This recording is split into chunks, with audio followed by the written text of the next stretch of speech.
Então, deixa eu lhe apresentar de forma mais formal.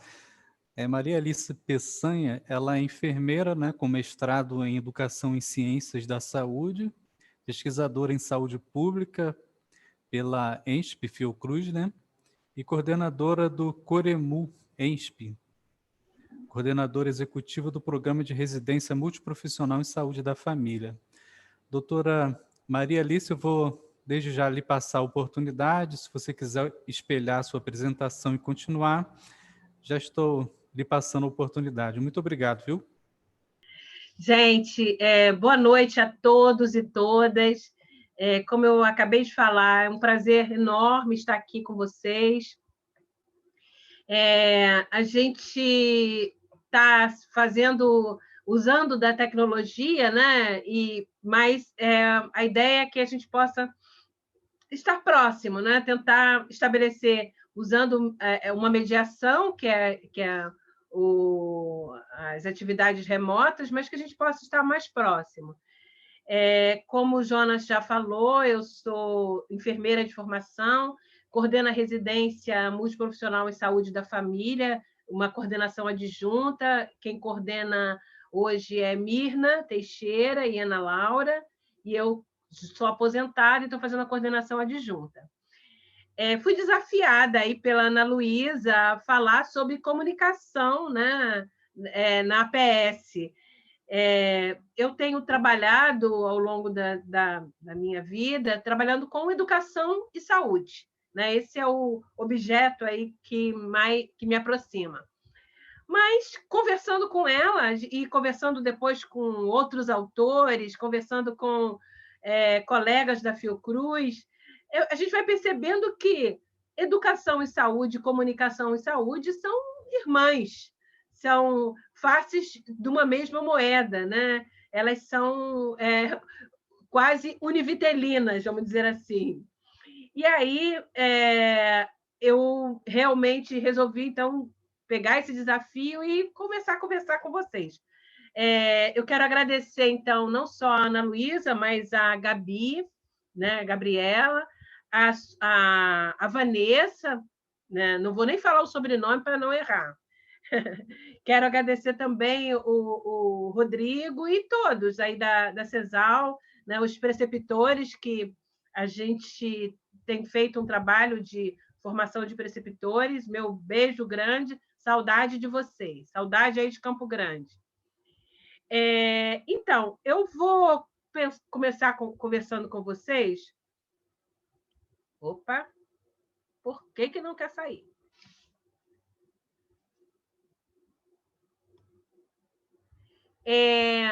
Falando um pouco do qual vai ser a minha proposta de conversa com vocês. A ideia é falar sobre comunicação e usuário na APS, né? Potencialidades e desafios, passa por pensar o que seria comunicação, que relação existe entre educação e comunicação, o que seria, dentro da perspectiva da educação popular, a construção compartilhada do conhecimento. E aí a gente chegaria às dificuldades e potencialidades. E aí eu vou deixar aqui também uma outra discussão, que é como a estratégia da saúde da família pode trabalhar, né, essas questões. E aí eu vou trabalhar aqui, a princípio, eu vou fazer um pequeno aquecimento, né, até que todo mundo esteja, numa perspectiva de pensar as percepções, como cada um percebe uma determinada imagem. Eu vou trazer aqui, então, uma imagem. Gente, por que tem hora que passa e tem hora que não passa? Não consigo entender.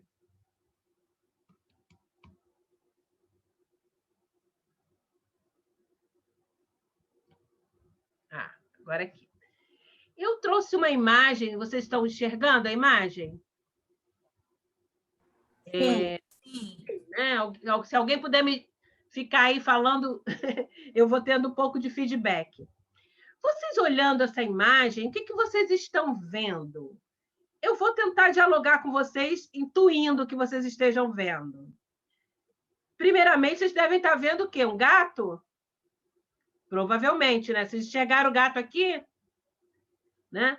Vocês enxergaram uma mulher, normalmente é o que se vê primeiro, uma mulher. É isso? Vocês enxergam aqui uma cortina? Ah, já começa a enxergar outras coisas. Ah, eu estou vendo duas pernas aqui também. Ah, mas eu estou vendo uma estante. Estou vendo um copo, uma taça, né? Aqui.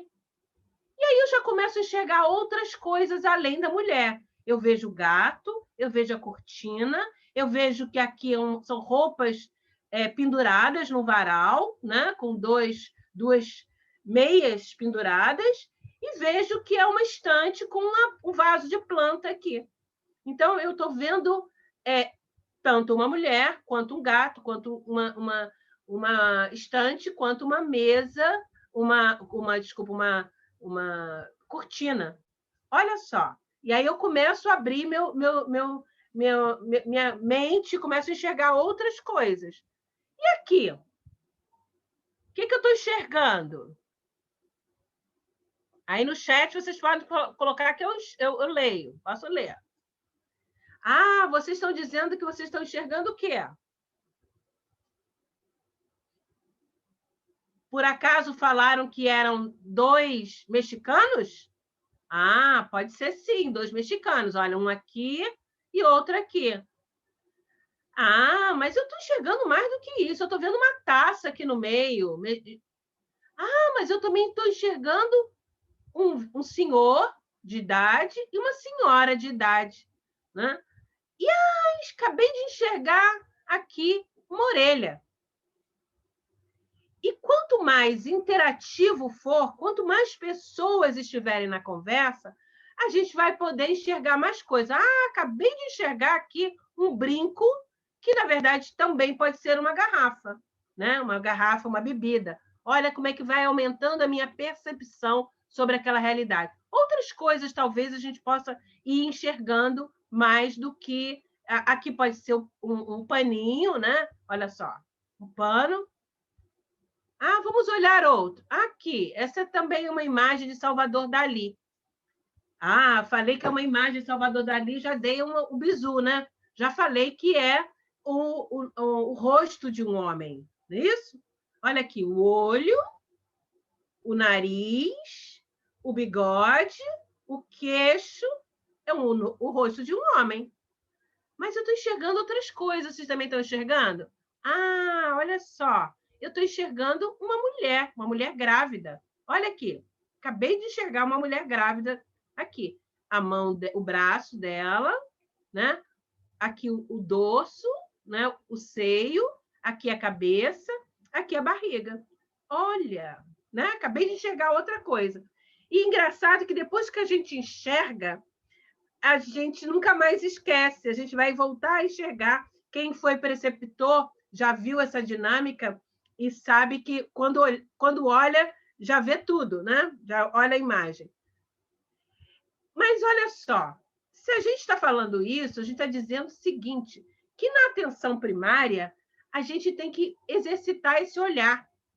Exercitar esse olhar para não só olhar para a realidade, mas, a partir dela, conseguir desenvolver determinados atributos.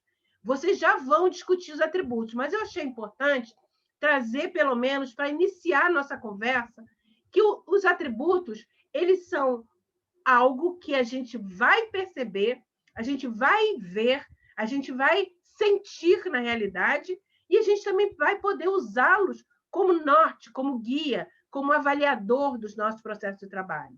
Tanto os atributos essenciais, né, que é o primeiro contato, o acolhimento, quanto a longitudinalidade do cuidado que a gente presta, que a gente desenvolve ao cuidar de um determinado usuário, a integralidade, né, de que maneira a gente está lidando com as necessidades daquele usuário na perspectiva da sua integralidade, atendendo às suas necessidades, né? E a coordenação, para perceber como ele vai estar circulando na rede, coordenando um processo de cuidado, né? Planejando e orientando como é que será desenvolvido esse processo de cuidado. E também tem os atributos que são derivados, a orientação familiar, comunitária, a competência cultural, porque esses atributos, eles são essenciais para que a gente possa produzir um cuidado voltado para aquele usuário. Porque o usuário, o cuidado dele na perspectiva da saúde da família, né? Eu estou entendendo que a gente está aqui discutindo saúde da família. E se é saúde da família, a orientação familiar, ela tem que ser efetivada. E para ser efetivada, o alcance da integralidade, considerar o indivíduo dentro do seu ambiente, avaliando as suas necessidades, né, na perspectiva da uma atenção integral, considerar o contexto familiar, considerar a exposição que aquele contexto pode estar dando, possibilitando para ameaça à sua saúde, né, doença. Então, tudo isso precisa ser desenvolvido, ficar como um norte, como um balizador do nosso cuidado. E a Bárbara Starfield, ela desenvolveu, e ela tem um livro que é importante que vocês tenham, que acessem, e a Bárbara Starfield, ela tem ela publica esses atributos. E com relação à percepção que vocês acabaram de treinar, né, de olhar melhor, é uma habilidade para captar processos, né, para captar e entender as informações, a entender como os nossos sentidos recebem, né? É um processo cognitivo também, né? Porque a gente vai aprendendo a lidar, a permitir, a entender, a compreender dentro daquele ambiente. Então, quando você entra na comunidade, a gente tem que estar com esse olhar, com essa percepção aguçada para poder entender e poder dinamizar todo o processo de cuidado. Aí, eu trouxe para vocês 2 casos. Eu tinha proposto para a Ana que eu ia trazer 2 casos. Para variar, esse negócio aqui demora.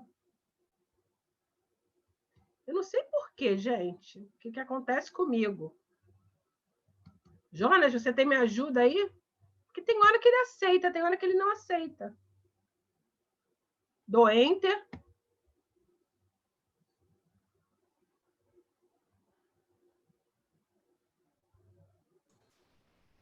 O quê? Está com dificuldade de passar? Agora foi. Agora foi, mas tem hora que ele aceita, tem hora que ele não quer aceitar. Bem, eu vou aqui, vocês estão vendo o caso aqui, um caso da dona Emma, tá? A dona Emma, ela é diabética, insulino dependente, e ela acabou de sair do consultório com o doutor Eduardo. Suas taxas glicêmicas estavam muito preocupantes, bem acima do esperado. Além disso, o doutor Eduardo, né, o médico, identificou que ela está aumentando a dificuldade em enxergar. Disse que não sente segurança nenhuma em administrar a insulina sozinha. Por isso, ela tem vindo à unidade todos os dias para administrar a dose. Pede a enfermagem para fazer isso. Algumas vezes já sofreu quedas durante o percurso, na rua, no caminho. Dona Emma afirma que tem feito tudo o que pode. O doutor Eduardo ficou imaginando o que poderia estar acontecendo. E, assim, um pouco se culpando, né? Porque, puxa, eu sempre estou orientando ela, toda a consulta, ensinando as práticas de controle da glicemia, fazendo orientação dietética, orientando a realização de exercícios físicos e tudo mais. Meio cansado, ele resolveu marcar uma consulta com a nutricionista do NASH e, junto com ela, também agendou a psicóloga. No dia da consulta, as matriciadoras, né, conseguiram estabelecer um vínculo, uma relação, e a usuária ficou mais à vontade, e aí começou a chorar, e chorou muito. Depois de se acalmar, ela relatou que ela e seu marido estão desempregados há cerca de 2 anos. Recebem auxílio emergencial e ela se alimenta apenas uma vez ao dia, em casa de manhã. Tá? E aí ela foi indagada e onde é que ela faz as outras alimentações? Aí ela disse que essas são feitas na casa da sua irmã. Ela tem irmãs que moram próximo, ela vai lá e come. E a justificativa dada é que o marido só permite fazer alimentação, só permite fazer alimentos fritos, pois, dessa maneira, gasta menos gás. Vocês imaginam o que é uma pessoa que se alimenta, né, desenvolvendo apenas com frituras. E a estratégia que ela fez foi de ir comer na casa da irmã. Aí vamos pensar, o doutor Eduardo, ele conhecia a realidade da dona Ema? Provavelmente não. A dona Ema chegou a falar da realidade dela? Provavelmente não. Só quando ela sentiu a vontade, junto com as outras duas trabalhadoras, foi que ela conseguiu falar.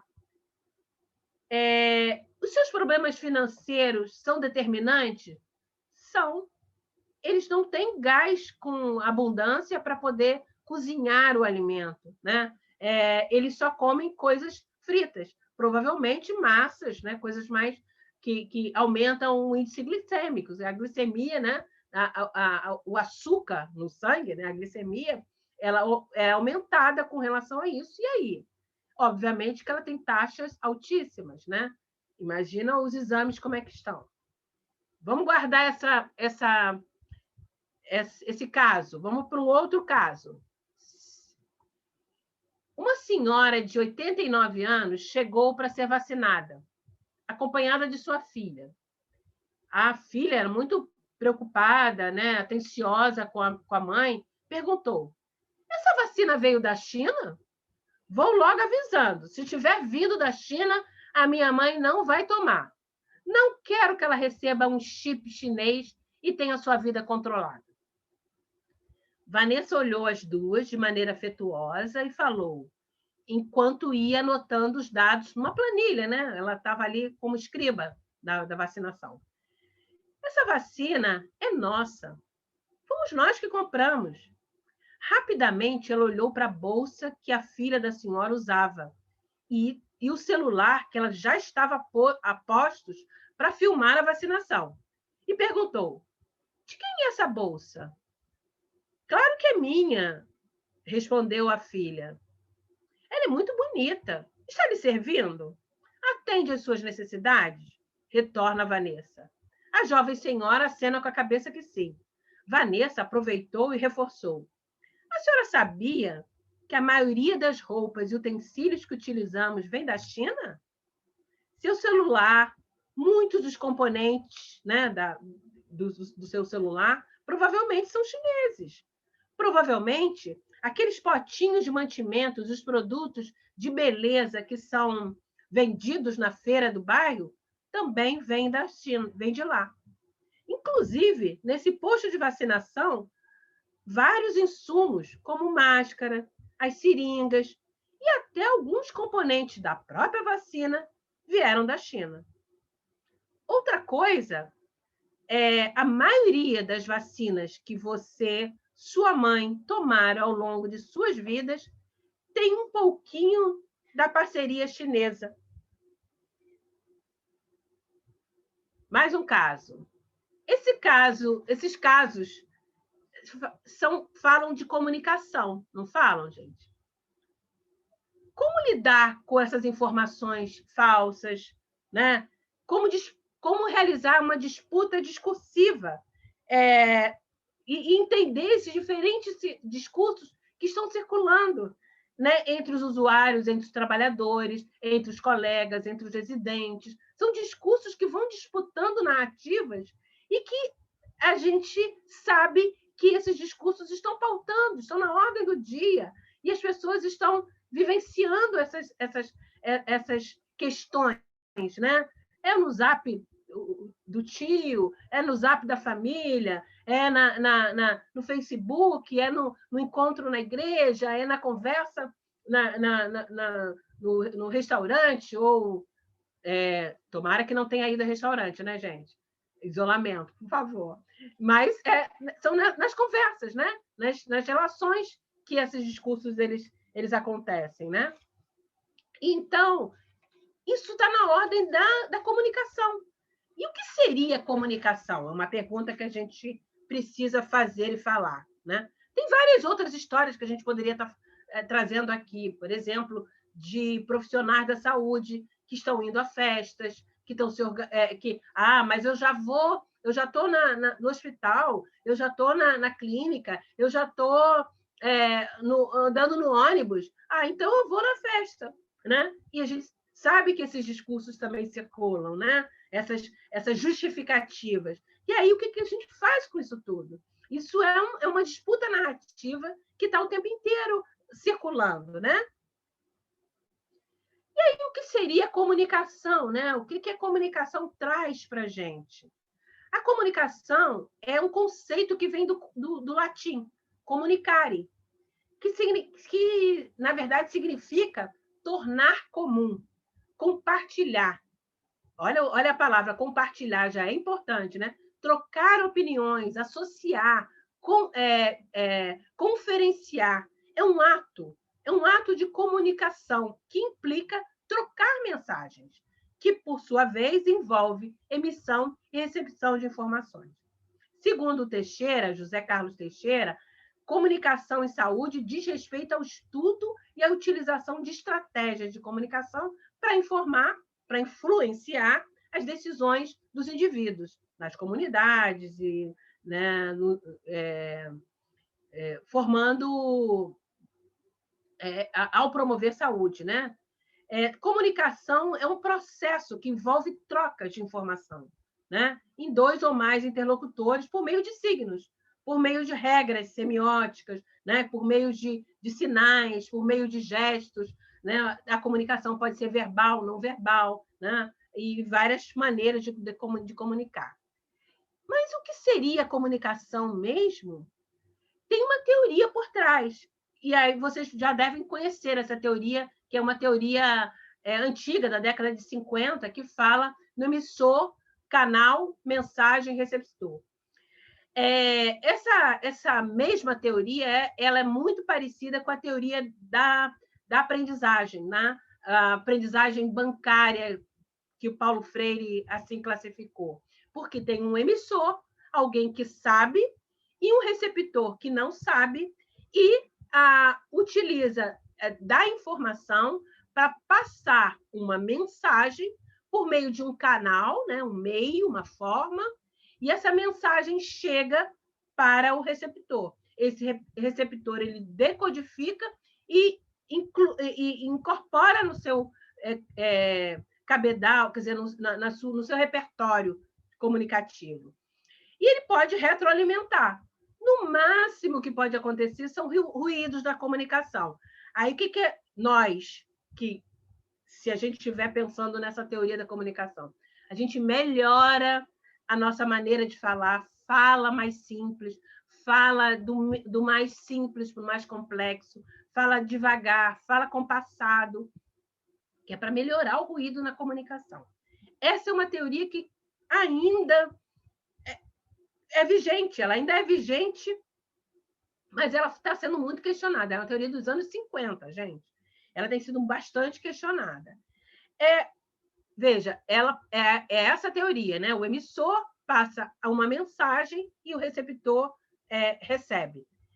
Agora, tem uma outra teoria da comunicação que está mais em voga, que tem muito mais a ver com a perspectiva dialógica, que é essa teoria da comunicação dialógica, onde emissor e receptor eles assumem esse mesmo papel e a mensagem, né, por meio de um canal, de um meio que possa ser desenvolvido, ele é trocado, né? Então você tem possibilidade de haver trocas, haver interatividade. Então, tanto o emissor quanto o receptor e vice-versa podem sair modificados, interagir nessa troca. Tá? Essa é uma teoria que vem sendo colocada. Tem alguns autores, Bakhtin, por exemplo, diz que toda comunicação ela é dialógica, porque, de alguma maneira, você já incorporou um conhecimento que a sociedade construiu, que as pessoas, um conhecimento que circula. Então, tem sempre uma apropriação que é dialógica, está sempre em diálogo com alguma coisa. Mas qual a relação com a educação e saúde?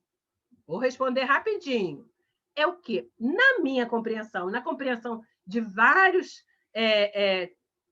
teóricos, a educação, elas são correlatas, elas estão relacionadas na sua prática. A educação em saúde e a comunicação em saúde. Como eu falei, são irmãs gêmeas, siamesas, faces da mesma moeda, né?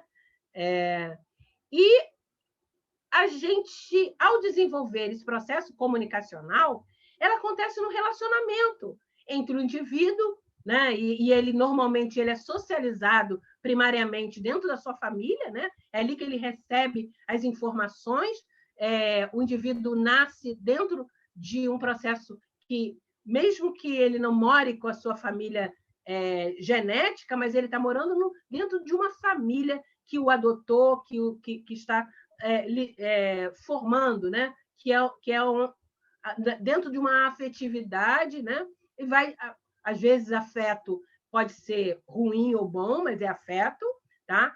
E é lá que ele vai aprendendo, ele vai sendo socializado no meio da família. Depois ele vai para a escola, e essa relação ela é uma relação dialética, onde o indivíduo, a família, os grupos, a sociedade nacional, a sociedade global, num relacionamento em que circula, né? Circula formas de aprendizado, circula conhecimento, circula reflexões sobre o mundo, circula apropriações, né? Inferências que você faz, circula a sua compreensão sobre aquela realidade, né? E dentro desses grupos, você vai perceber que essas relações elas são complexas, elas trazem, o tempo inteiro elas são trocadas, acontecem interações. Você não aprende sozinho dentro de casa, mas você aprende na interação com o outro. E aprende fora, nos grupos. São diferentes grupos. Esses grupos se relacionam também, né? Olha aí, os grupos estão se relacionando, fazendo subgrupos. E aí usam de mídias, usam de estratégias midiáticas que ficam mediando esse processo comunicacional. Então, a relação de aprendizagem ela é dada por essas interlocuções, né? Essas relações de aprendizagem que acontecem nos grupos. A ideia da mediação é a percepção que nós temos daquele conhecimento. Olha aí, vários grupinhos, né? Esses grupinhos eles podem estar separados, mas eles podem estar juntos, eles podem fazer parte todos dentro da mesma família, podem estar fora, pode estar no circuito da igreja, no circuito do clube, no circuito da universidade, da escola, né? Em vários lugares. Aqui, essa fotinho aqui é aquela foto anterior aqui, que eu mostrei para vocês, dos círculos, né? Da vida, das relações que vão acontecendo, né? E aí, o real, a relação, a mediação corresponde à percepção que nós temos do real.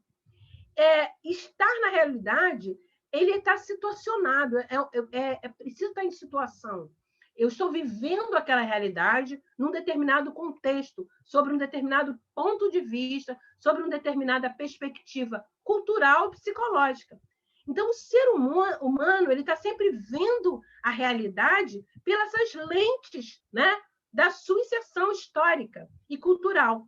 O mesmo homem que viveu lá na gripe espanhola, provavelmente ele teria muitas dificuldades de viver agora, no período da Covid, embora a gente estivesse vivendo duas epidemias, né, fortes que foram bastante avassaladoras, né, para o nosso contexto. Então, a gente é situado, é histórico, né? Um ser vivenciado naquele real que a gente vive, né? E aí, o que a gente tem como educação e saúde? A gente já falou que são faces da mesma moeda, né? A educação e saúde é um campo, né? Ele é visto, tem vários autores com várias compreensões, ele trata-se de um recurso por meio do qual, cientificamente, o conhecimento produzido no campo da saúde, então, o campo é um lugar de disputa, é um lugar de tensões, é um lugar de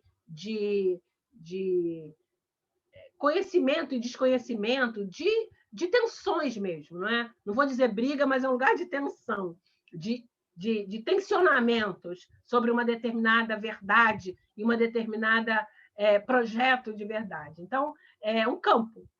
É um campo também de prática e de conhecimento no setor saúde, né? E onde algumas disciplinas, como as ciências sociais, as ciências da saúde, elas estão ali nessa relação, nesse tensionamento também. E ela é conhecida, e foi conhecida ao longo dos anos, como educação sanitária, e aí vocês vão lembrar, né, a educação sanitária mais normativa, mais higienista. Também ela é conhecida como educação para a saúde, educar para ter saúde, e também como educação em saúde, ou ainda como educação e saúde, que como eu gosto mais, que é uma relação entre dois campos, né? Não é nem educar para ter saúde, porque dá a impressão de que quem educa, quem é educado, né, educa para ter saúde. E nem sempre é assim, né? A gente sabe muito bem que a pessoa pode ser educada e não ter saúde. Não é assim, não é educação, a educação, nem a educação formal que vai dar saúde. O Eymar, que é um teórico da educação popular, ele define a educação em saúde como campo de prática e conhecimento do setor saúde, que tem se preocupado com a criação de vínculo. Então, a questão do vínculo para o Eymar é muito importante, tá? Entre a ação médica e o pensar e o fazer da população. Então, olha, o pensar e o fazer da população. Ai, eu tenho medo de estar passando do horário, hein? Mas ainda tem coisinhas aqui para falar. Se esse negocinho aqui me deixasse.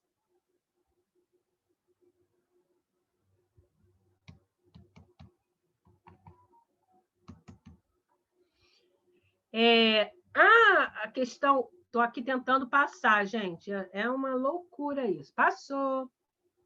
Eu não sei porque tem hora que ele passa sozinho. Aqui são as práticas de educação e saúde, que de alguma maneira eu falei na fala anterior, né? Polícia médica, né? Educação higienista, né? É uma polícia, também ela está aqui. Então, temos a polícia médica, a campanhista, a higienista, a preventivista, a medicalizadora, né?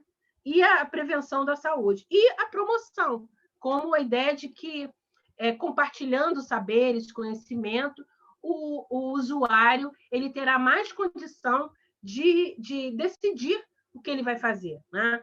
Então, se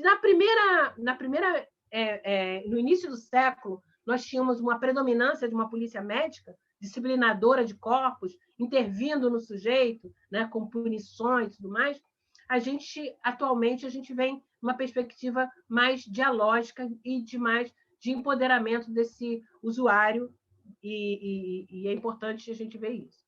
Fatores que influenciam a concepção de educação e saúde são vários. A situação histórica e o contexto geral de cada povo, em cada época. O caráter da cultura, né, política ou a religião. O direito ou a filosofia, né? A estrutura social, a orientação política também influenciam nas concepções de educação e saúde. As reformas das autoridades oficiais também vão influenciar na concepção da educação, comunicação e saúde. As ideias de educação, como é que a gente pensa a educação, também ali está influenciando. A concepção estritamente pedagógica, né, e autoral e ditatorial, às vezes, né, de um olhar. E também as modificações dos métodos da educação e saúde. Aí vamos pensar um pouco nas práticas de educação e saúde. Dentre os modelos de educação e saúde, o dialógico ele tem uma proposta mais de integralidade, uma vez que favorece o reconhecimento que o usuário eles são sujeitos e portadores de saberes. Então, os usuários, eles também possuem conhecimento. Eles também possuem um olhar sobre aquela realidade. Eles também possuem uma teorização sobre aquela realidade. embora eles, às vezes, nem percebam que eles têm uma teorização, mas eles estão teorizando, eles têm uma inferência sobre aquela realidade. E o modelo dialógico, ele também diz que há uma melhora, né, na apreensão daquelas necessidades dos usuários.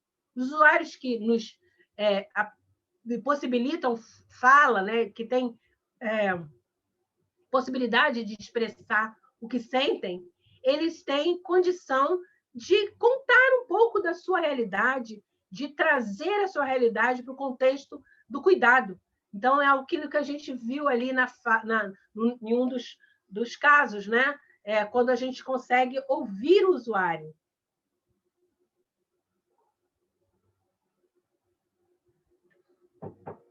Que pena que eu não estou ouvindo vocês, né? Porque aí eu fico aqui sozinha. E aí, vamos pensar o que dentro dessa concepção de comunicação, de educação e saúde, né, que envolve percepção, que envolve afeto, que envolve conceitos também, né? Então, tem 3 asas aí do conhecimento, né? Que é o percepto, como é que você percebe aquela realidade, como é que aquilo afeta, e o afeto pode ser um afeto que traz potência ou um afeto que pode não trazer potência, né? E também a questão do conceito, os conceitos que estão subjacentes e fáceis, e são, na verdade, construções, né, que a gente vai desenvolvendo. Uma coisa que é importante é que o afeto ele é transitório. O afeto ele transita, ele não é algo parado, né? Você está em trânsito, é como se fosse uma passagem de um estado para o outro. Então, eu posso estar afetado de forma positiva e, em seguida, ser afetado de forma negativa. É como se fosse uma passagem. Então, a gente precisa também estar atento a esse trânsito dos afetos. Nessas relações, né? Quando a gente escuta os usuários, a sua cultura, né? O modo como ele vê aquele lugar em que ele ocupa na sociedade, as suas necessidades, como é que ele expressa as suas necessidades.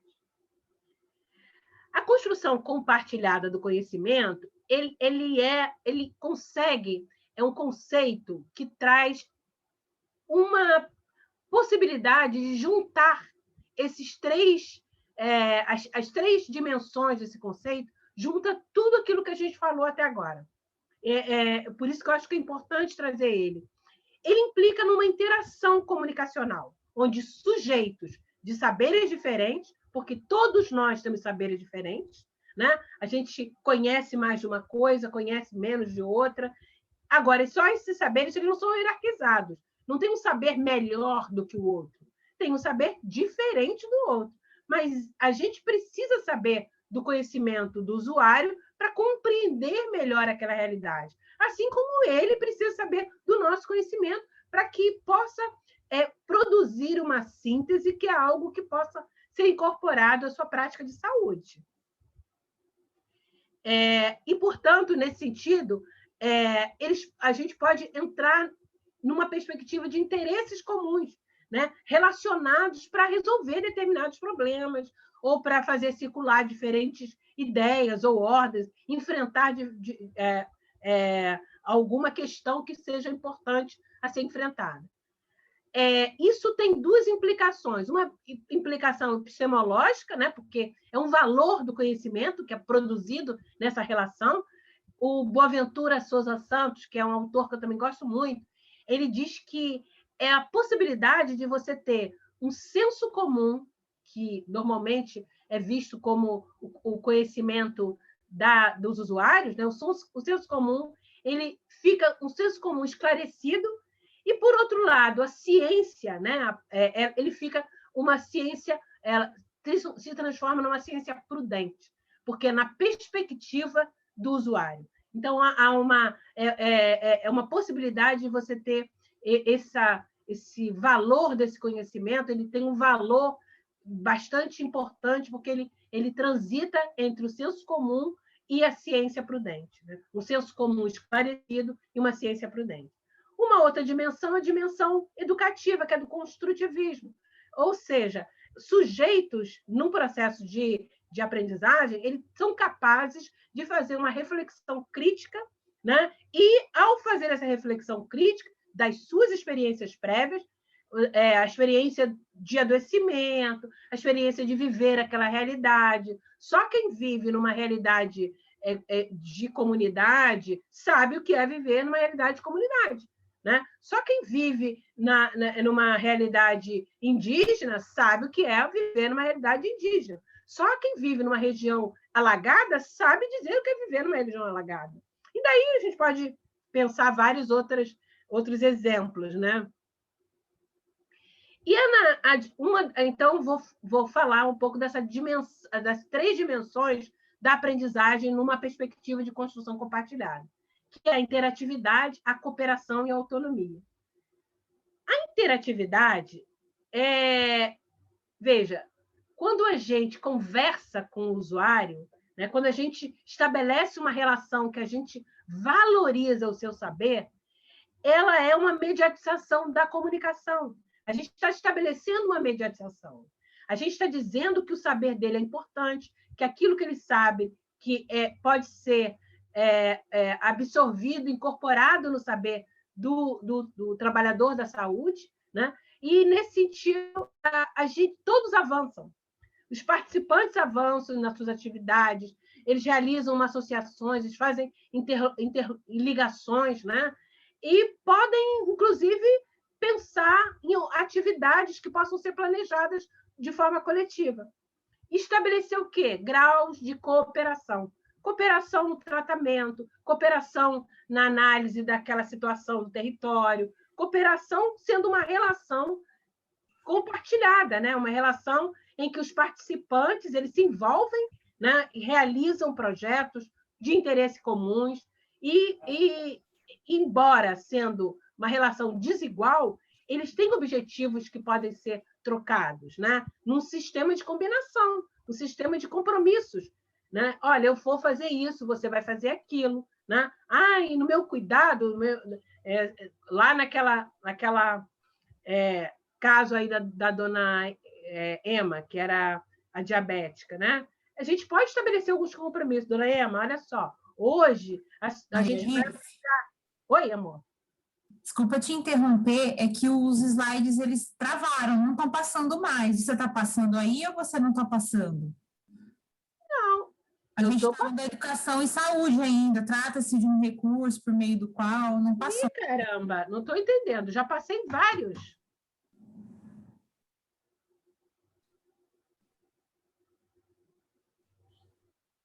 Está voltando? Vocês estão vendo? Não, está travado. E o que eu faço?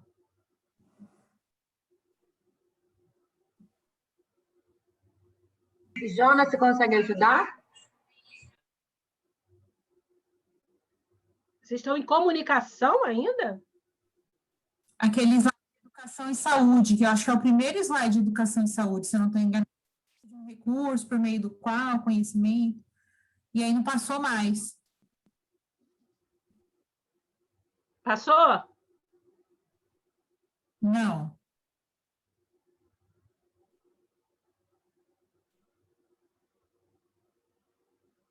Bem, aqui está passando. Vocês querem que eu tire e bote de novo? Acho que seria bom para a gente ver como que fica.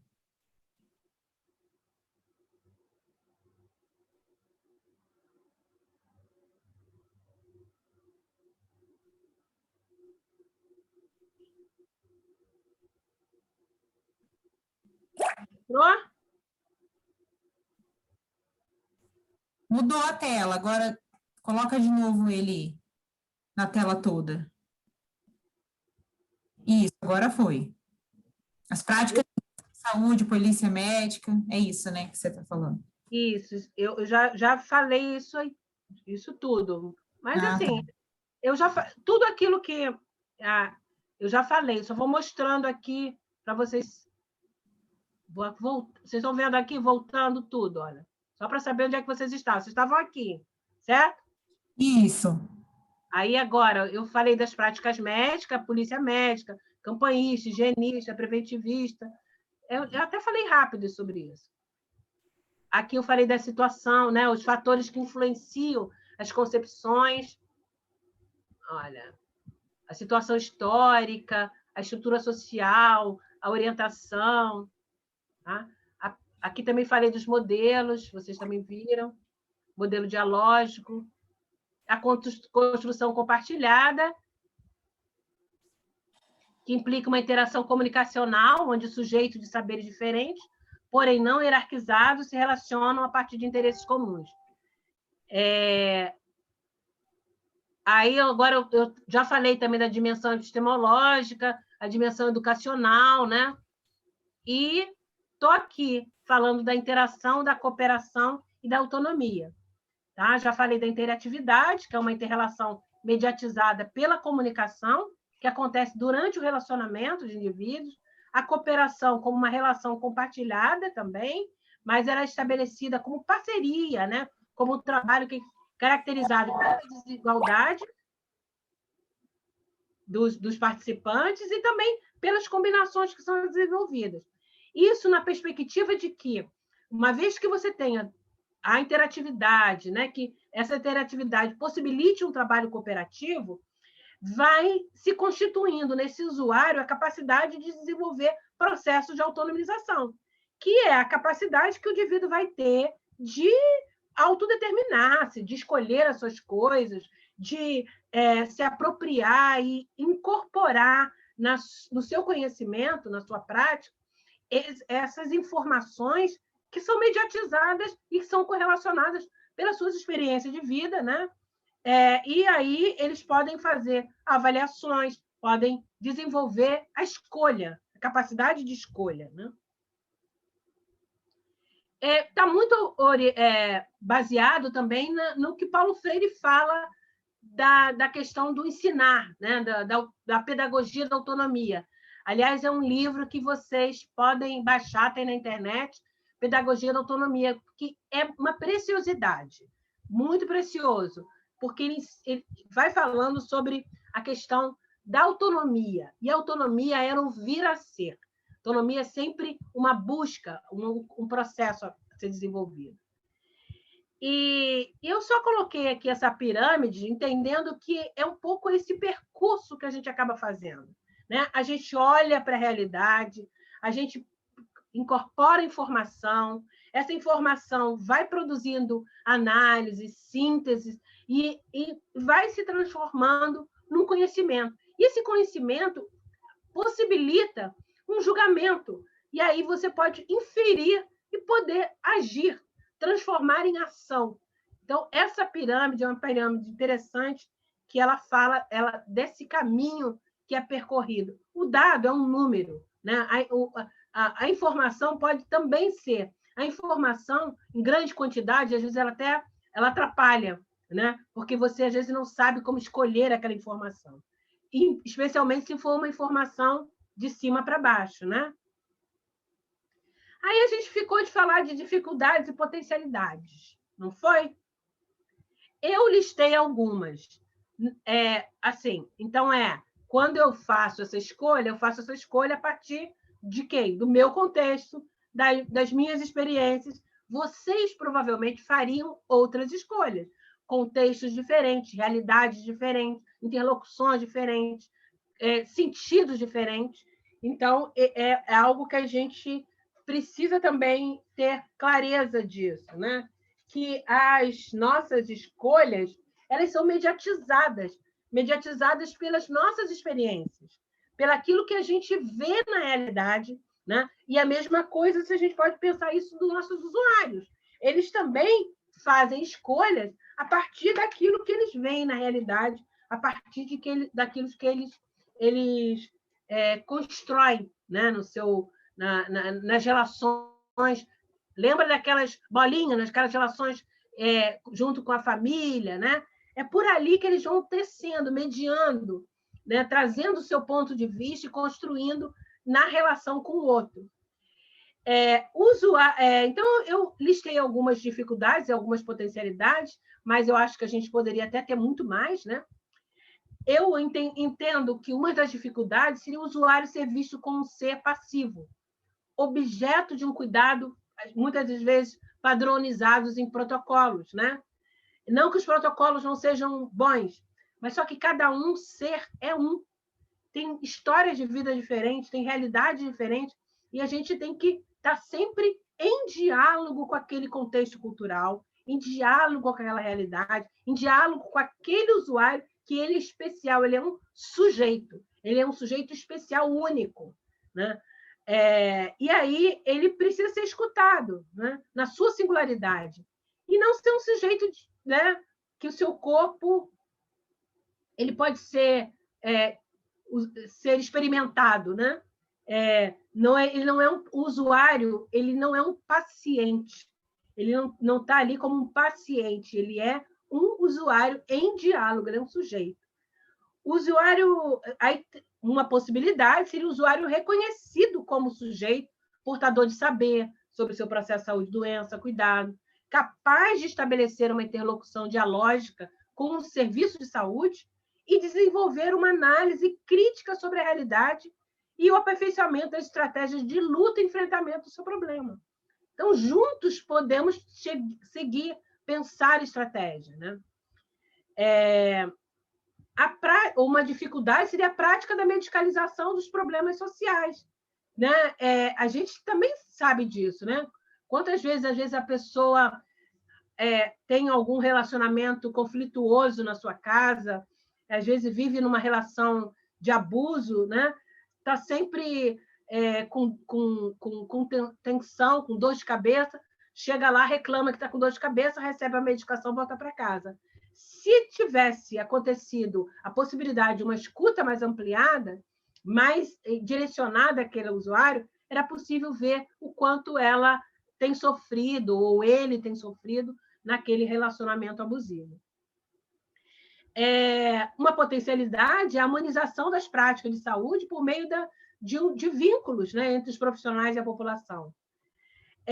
Outra questão que eu coloco aqui como uma dificuldade seria a oposição entre questões econômicas e cuidado em saúde.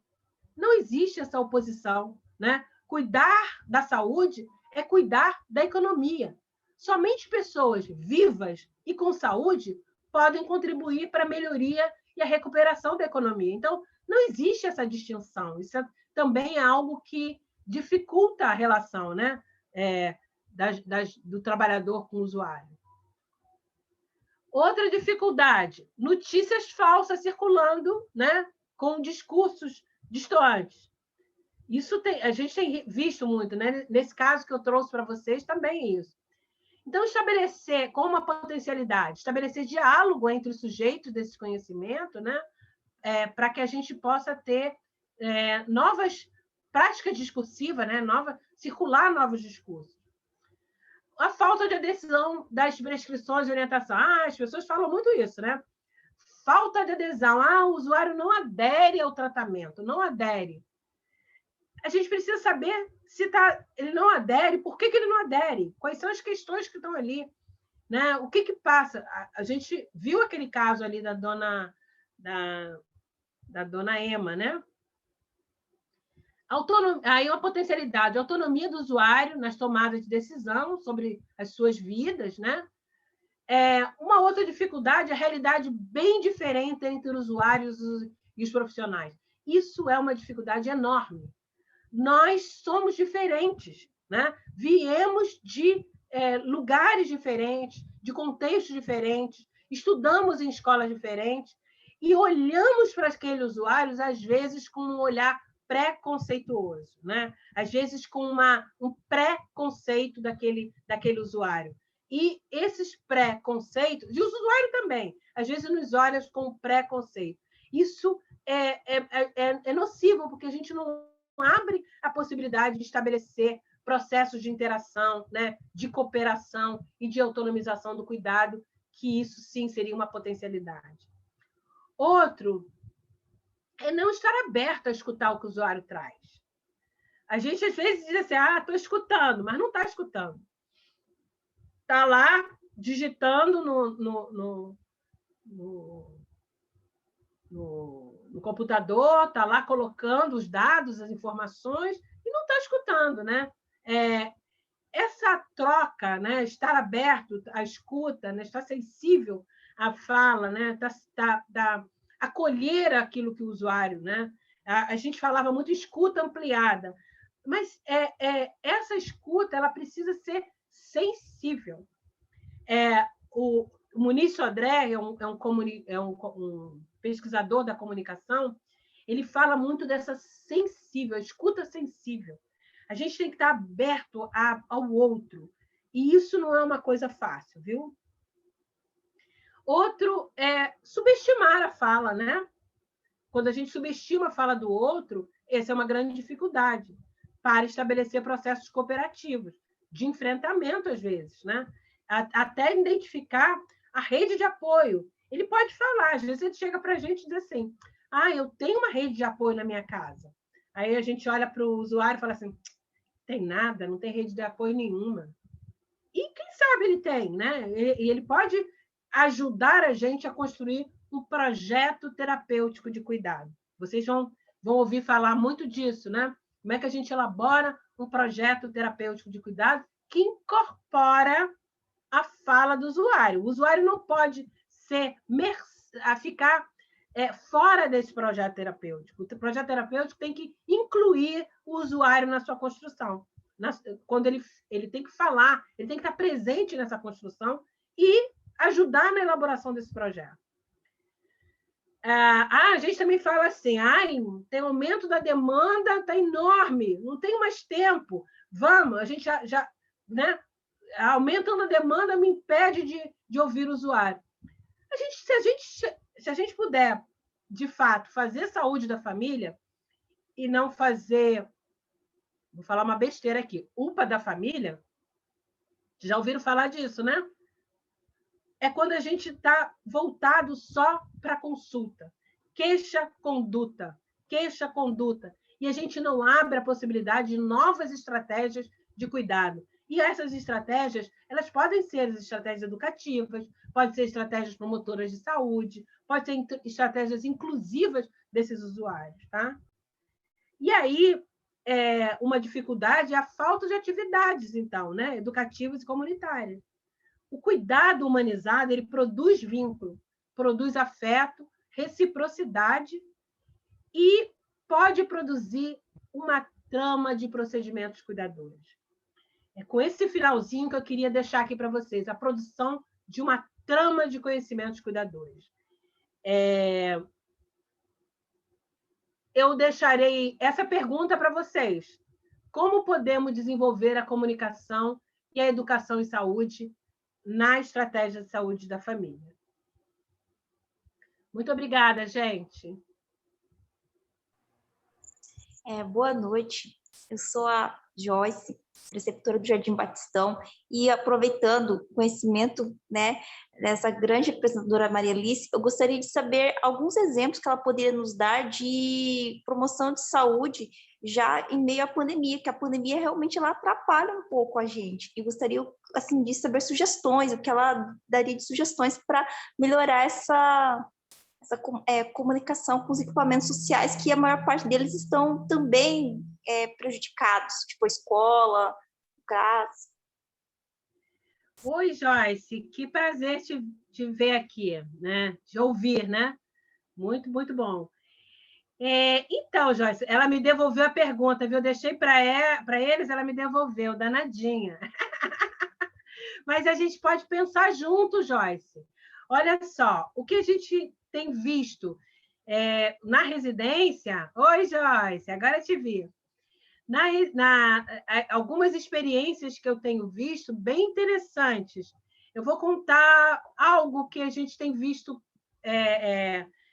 como espaços promotores, né? Estabelecer comunicação. O uso, por exemplo, de mídias, né?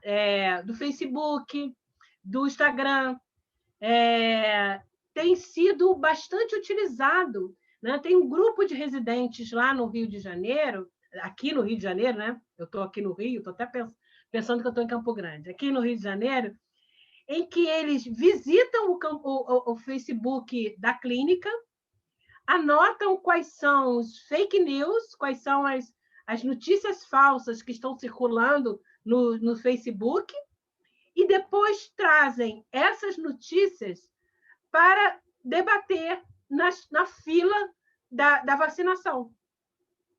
E aí tem feito práticas educativas na fila da vacinação, trazendo exatamente o que está circulando nas redes sociais da própria clínica, do próprio território, e isso como estímulo para identificar, né? Eles fazem, na verdade, uma investigação, né? Uma investigação sobre o que está circulando, que notas falsas, que notícias falsas estão circulando, e como é que ele pode trabalhar. E aí ele já traz possibilidades de trocas, né? de intermediação. E é uma forma de você ouvir o que o outro traz, a sua experiência de vida. Tem outras maneiras, né, também, que podem acontecer de práticas educativas que estão sendo desenvolvidas. Por exemplo, fazer grupos, né, pelo WhatsApp, e hoje em dia o WhatsApp, é claro que tem muitos usuários que não têm acesso à rede de internet. Isso é algo que a gente sabe disso. Mas, em compensação, tem muitos que têm. Então, aqueles que têm, eles podem fazer parte de grupos de WhatsApp, e nesses grupos de WhatsApp circular informação, circular discussão, não informação conceitual, mas uma informação dialogada, uma informação que vá construindo, né? Porque se a gente entrar com uma forma professoral, isso acaba não mexendo com os afetos, né? E a gente precisa, então, estar fazendo, circulando afetos. Né? De que maneira você faz isso? Essa é uma outra estratégia também, fazer grupos, né? E aí você pode fazer grupo, por exemplo, atividade física, pode fazer grupo para troca de receitas, pode fazer grupo para apresentar o que está sendo produzido na unidade de saúde, fazer grupos de orientação, por exemplo, de acesso a bens intersetoriais, né? Como é que você lida? Podemos fazer grupos para acompanhamento de usuários de Covid, podemos fazer grupos, monitoramento desses usuários, né? E aí não mais com grupo, mas fazer um monitoramento individual, é possível? Pode fazer lista de transmissão? É possível? E pode fazer grupo, vocês, então, que têm espaços maravilhosos, vocês podem fazer pequenos grupos usando os espaços da unidade de saúde, da clínica, né? Fazendo lá de fora. E isso tem sido feito também, né? Como é que você faz usando o espaço externo da unidade de saúde para não aglomerar, né? Com distanciamento, com o uso de máscara, com o uso de álcool gel, mas produzir esses espaços de promotores de saúde. Aqui. Matheus falando que justamente a dificuldade da pandemia dificultando a aproximação e a dinâmica com os usuários nesse momento, deixando a comunicação ainda mais fragilizada. E aí, Matheus, a gente tem que entender quais são as outras formas, né, que a pandemia também tem trazido como a gente pode se reinventar nesse contexto de pandemia. Acho que foi o grande desafio que a pandemia trouxe para a atenção primária. Entendo que a atenção primária sempre buscou estar próximo, o afeto, tocar no usuário, quebrar todas aquelas barreiras de acesso, e aí a pandemia veio para falar sobre distanciamento, sobre barreiras. Isso foi um desafio para o profissional de atenção primária, né? E agora, o que a gente pode fazer nesse momento? E aí, vocês estão falando aqui outras atividades, tem aqui no chat falando sobre o telemonitoramento, sobre outras formas de também estar próximo do usuário. Você mesmo falou sobre conteúdos didáticos, sobre vídeos, outras formas de também se aproximar do usuário. Mas a Regiane também falando da pandemia veio para reinventar os nossos processos de trabalho. Mas mais do que nunca a pandemia também veio para combater fake news. Hoje mesmo no Rio de Janeiro foi um tal de inventar calendário de vacinação, que a gente ficou o tempo inteiro tendo que refazer o calendário oficial para mostrar que o calendário oficial era porque o Rio de Janeiro ficou o tempo inteiro combatendo um calendário fake, porque teve o calendário oficial e foi publicizado vários outros calendários fakes. E o quanto a comunicação precisa estar clara para que isso não confunda a cabeça dos usuários, né? Então, é uma outra forma da gente também se reinventar com comunicação. Isso dificulta muito o que o Matheus está falando. O que a Ana está apontando a gente também tem que estar atento, escutando o que o usuário está trazendo, né? Se a gente percebe que está circulando uma comunicação errada, né? uma postagem que ela é fake news, e isso tem acontecido, não é de agora não, viu, Ana? Já tem acontecido em outros momentos com calendários falsos. Isso é um horror, né? Mas o que a gente tem que estar atento e colocar o calendário correto, avisar, né? Espalhar esse calendário correto o mais rápido possível. E outra maneira a gente não pode dizer, eu vi aqui falar do hiperdia, por exemplo, abandonar os usuários hipertensos e diabéticos, eles não podem ficar abandonados porque estamos com a pandemia. A gente tem que encontrar outras estratégias. É por isso que a criatividade é a primeira coisa a ser acionada num momento como esse. A pandemia nos tirou do lugar, sim, mas nós tivemos que inventar novas práticas de cuidado, novas práticas de atenção.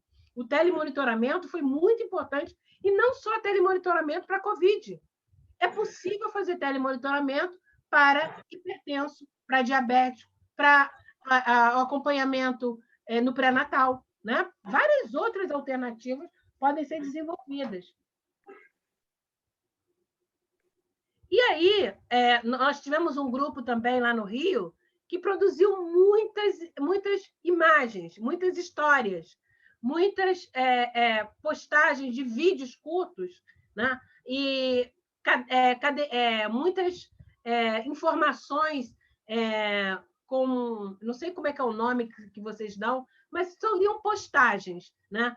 Falando sobre nutrição, falando sobre os direitos dos usuários, a questão das mulheres vítimas de abuso. Então, produção de cartilhas, produção de vídeos curtos, produção de, quem sabe, até de lives, né? Por que não? Por que não a gente produzir falas, né? E abrir espaço de escuta.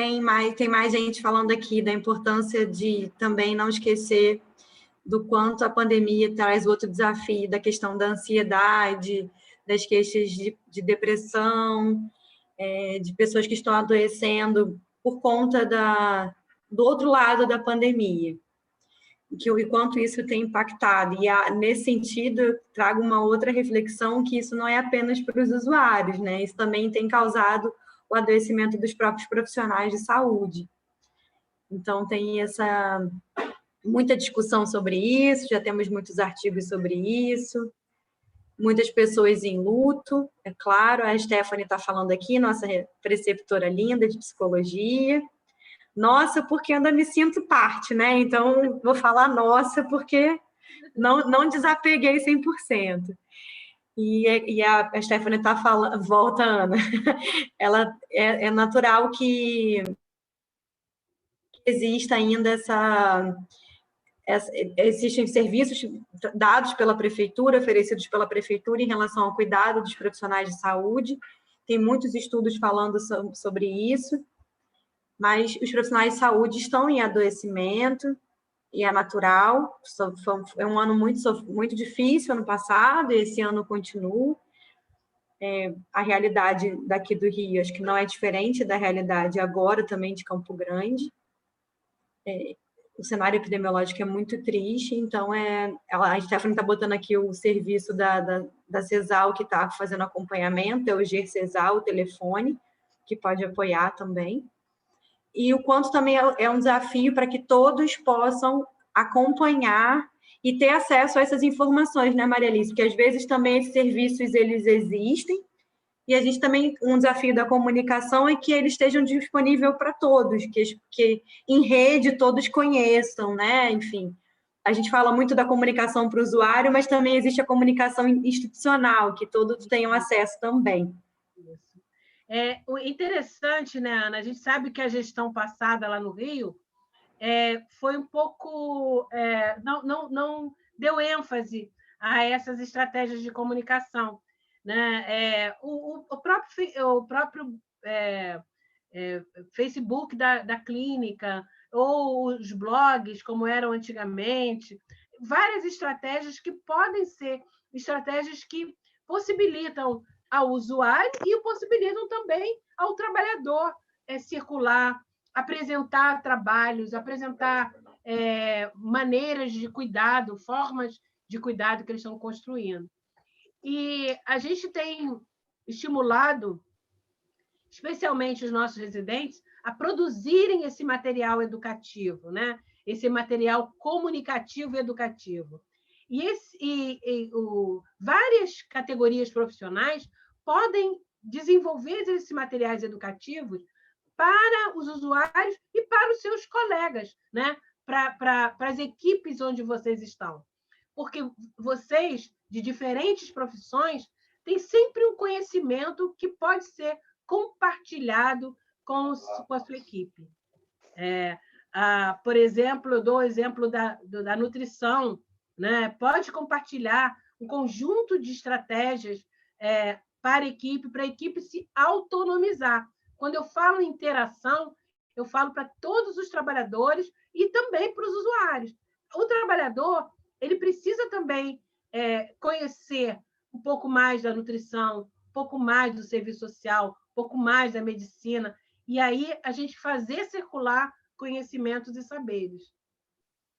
Está falando na questão da comunicação, que aqui em Campo Grande, desde sábado, a gente começou a vacinar pessoas com 18 anos mais, com comorbidades, com algumas comorbidades que foram correlacionadas, né, no folder, e 60 mais com 3 comorbidades estavam escritas no folder. E isso gerou um alvoroço, porque assim, as pessoas assim, iam lá, 18 anos mais, eu tenho problema de coluna, então eu tenho comorbidade, então assim, gerou muito problema porque as pessoas não entendem o que é uma comorbidade, entendeu? Mesmo estando descrito lá, elas achavam que era dessa forma.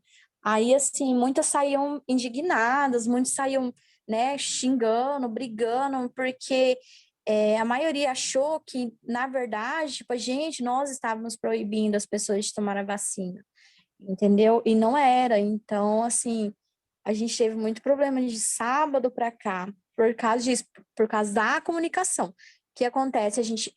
Acho que a CESAL mandou para a mídia, né, tudo, porém, a mídia também não entendeu e acabou informando de forma errônea, né? Ou eles não passaram a informação completa de como era para ser, né?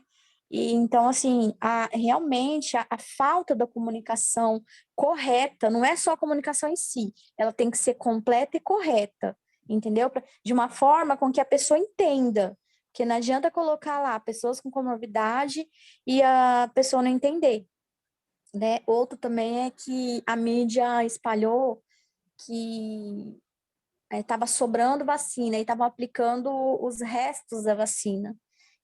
Uma paciente falou para mim assim, eu não quero tomar resto, porque o resto não funciona, entendeu? Eu falei, tipo, aí você tem que explicar para a pessoa que não é resto, entendeu? Que não é qualquer resto, que é uma dose dentro de um frasco, né, para que não seja desperdiçada.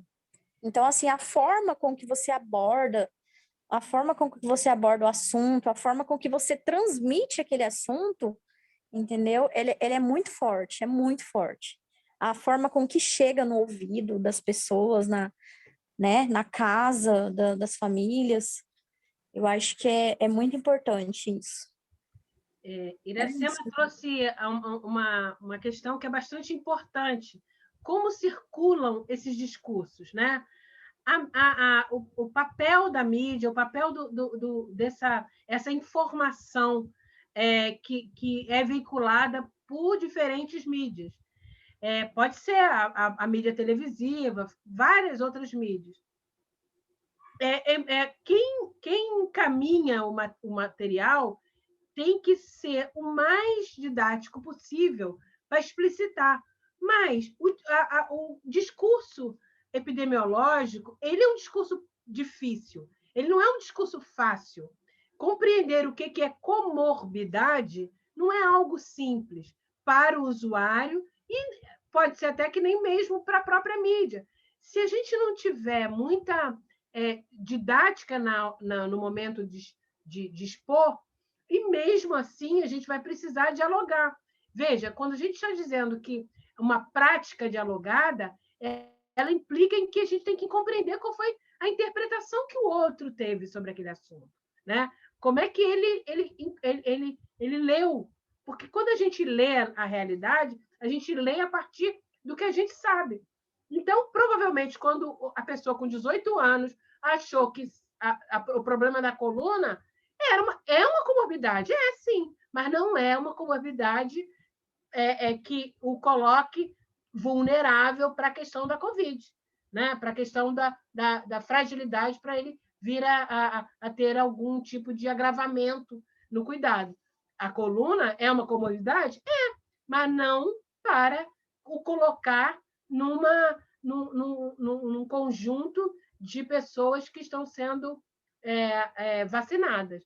Então, esse tipo de informação ela é difícil, ela é difícil de compreensão e a gente também tem que entender como as pessoas estão recebendo aquela informação. Às vezes a gente acha que a gente está conseguindo comunicar, mas exatamente porque a gente não teve o diálogo, não escutou como foi a forma como a pessoa construiu aquela verdade, né?